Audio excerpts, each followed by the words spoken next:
বিসমিল্লাহির রহমানির রহিম। আসসালামু আলাইকুম। কেমন আছেন সবাই? আল্লাহর অশেষ রহমতে আমিও ভালো আছি।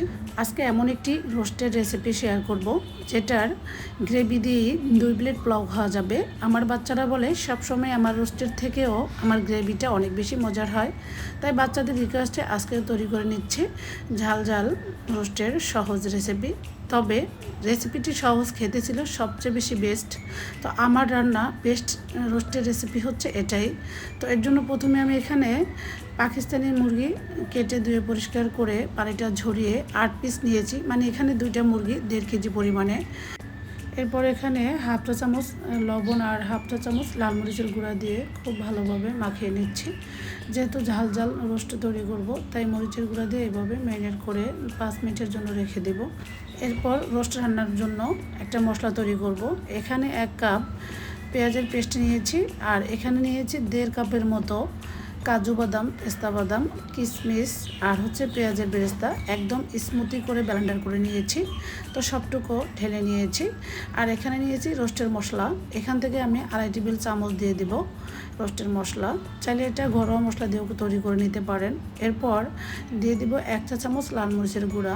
এরপর দিয়ে দিব 4 টেবিল চামচ ফেটানো মিষ্টি দই। তো এরপরে এখানে স্বাদ মতো লবণ আর 1.5 টেবিল চামচ আদা রসুন বাটা দিয়ে দিব। দিয়ে আমি সব মশলাগুলো এভাবে মিক্স করে রেখে দিব। এভাবে মশলাগুলো আগে থেকে রেডি করে রেখে দিলে রান্নার সময় কোনো রকম ঝামেলাই হয় না, রান্না করতে অনেকটা সহজ হয়। আমার কাছে খুবই ভালো লাগে, আমি সবসময় এভাবে মশলাটা আগে রেডি করে নিয়ে থাকি। তো এখানে ফ্রাই প্যানে 2 কাপের মতো সয়াবিন তেল দিয়ে দিচ্ছি। তেলটা যখন গরম হয়ে আসবে, ওই পর্যায়ে আমি চিকেনগুলো দিয়ে দেব। এই তো আমি চিকেনের লেগ পিসগুলো দিয়ে দিয়েছি। এখন চুলার আঁচ মিডিয়ামে রেখে উল্টে পাল্টে চিকেনগুলো ভেজে নেব। একদম লাল লাল করে ভাজবো না, হালকা একটু উল্টে পাল্টে 3-4 মিনিট সময় নিয়ে ভেজে নেব। চিকেনের এক সাইড আমি 3-4 মিনিট ভেজেছি এবং উল্টে পাল্টে আরেক সাইডেও আমি 3-4 মিনিট করে ভেজেছি। তো এই তো উল্টে পাল্টে আমি চিকেনগুলো ভেজে নিয়েছি, দেখতে পাচ্ছেন আমার পছন্দ মতো কালারটা চলে এসেছে। এখন আমি চিকেনগুলো তুলে নিব। সেমভাবে আমি বাকি চিকেনগুলো ভেজে নিয়েছি। তো সেটা আর ভিডিওতে দেখাইনি, কারণ ভিডিওটা খুব বেশি বড় হয়ে গিয়েছে, আরও বেশি বড় হয়ে যাবে, তখন আর আপনারা দেখতে পছন্দ করবেন না। এই জন্য এরপর চিকেনগুলো তুলে রেখে এখানে ওই একই তেল একটি হাঁড়িতে নিয়ে আমার লবঙ্গ, এলাচ, দারচিনি আর তেজপাতা দিয়েছি। দিয়ে 30 সেকেন্ডের মতো মশলাগুলো ভেজে এখানে 1 মুঠো পেঁয়াজ কুচি দিয়েছি। এটা একদম লাল লাল করে ভেজে নিব। যারা এই পর্যন্ত ধৈর্য ধরে আমার আজকের ভিডিওটা দেখা শুরু করেছেন, লাইক দিতে ভুলে গিয়েছেন, প্লিজ লাইক দিয়ে সম্পূর্ণ ভিডিওটি দেখে নেবেন।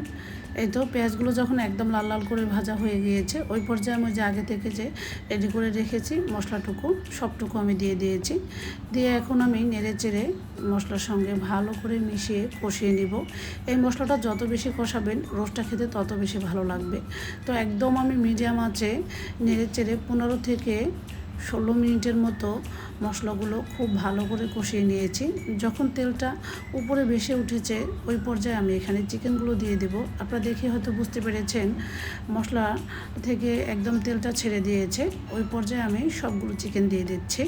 যারা আমার চ্যানেলে আজকে নতুন ভিজিট করেছেন, ভিডিওর কোনো অংশ যদি আপনাদের কাছে একটু হলেও ভালো লাগে যায়, প্লিজ লাইক সাবস্ক্রাইব করে পাশেই থেকে যাবেন। আপনাদের একটি লাইক এবং কমেন্টস আমাকে অনেক দূরে এগিয়ে নিয়ে যেতে সাহায্য করে। তাই আমি সবসময় অনুরোধ করব, প্লিজ একটা লাইক দিয়ে সম্পূর্ণ ভিডিওটি দেখা শুরু করবেন।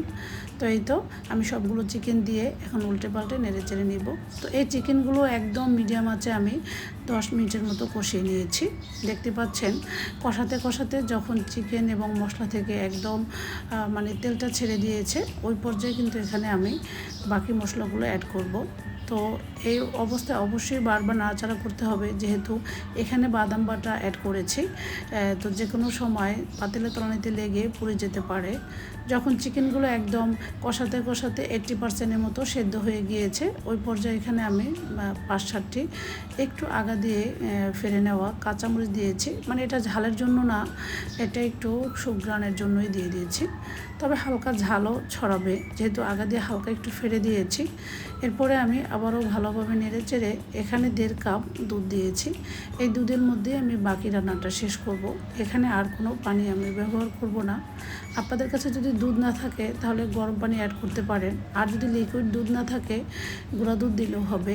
এরপরে নেড়েচেড়ে আমি ঢাকনা দিয়ে ঢেকে একদম 15 থেকে 20 মিনিটের মতো মিডিয়াম আঁচে রান্না করেছি এবং মাঝে মাঝে আমি নাড়াচাড়া করে দিয়েছি, কারণ যেহেতু বাদাম দিয়েছি যে কোনো সময় পুড়ে যেতে পারে, আর যদি পুড়ে যায় তাহলে তো রোস্টের স্বাদ ঘ্রাণ দুটাই নষ্ট হয়ে যাবে। তা এটা মাথায় রেখেই কিন্তু রোস্টটা একদম মিডিয়াম আঁচে ঢাকনা দিয়ে ঢেকে বারবার নেড়েচেড়ে রান্না করেছি একদম 15 থেকে 20 মিনিটের মতো।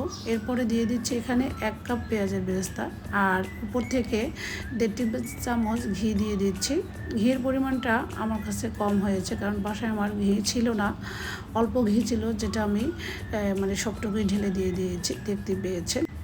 এরপর আমি আবারও খুব ভালো করে উল্টে পাল্টে নেড়ে চেড়ে নিচ্ছি। রান্নাটা একদমই শেষ পর্যায়ে, দেখতে পেয়েছেন কতটা লোভনীয় এবং ইয়াম্মি লাগছে।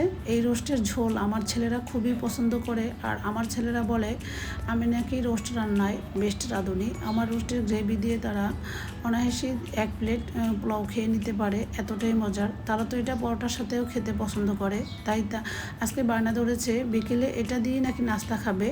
তো আমিও বলেছি ঠিক আছে, পরোটা বানিয়ে দেবো, এতটাই পছন্দ আর এতটাই টেস্টি ছিল। তো যাই হোক, এরপরে রোস্টের মধ্যে একটু শাহি ফ্লেভার আনার জন্য 1/2 টিস্পুন মানে গোলাপ জল আর 1/2 টিস্পুন হচ্ছে কেওড়া জল মিলিয়ে দিয়ে দিয়েছি। দিয়ে আবারও নেড়ে চেড়ে 1 মিনিটের মতো রান্না করে আমি নামিয়ে সার্ভ করে নিচ্ছি। দেখতে পাচ্ছেন কতটা লোভনীয় এবং ইয়াম্মি লাগছে। আমি ভয়েস ওভার করতে করতে একদম জিভে জল এসে গিয়েছে, এতটাই ইয়াম্মি এবং এতটাই ফ্লেভার ফুল ছিল রোস্ট রান্নার রেসিপিটি। যাই হোক, আজকের ভিডিও তাহলে এই পর্যন্তই। সবাই ততক্ষণে ভালো থাকবেন এবং আমার জন্য দোয়া করবেন। আসসালামু আলাইকুম, আল্লাহ হাফেজ।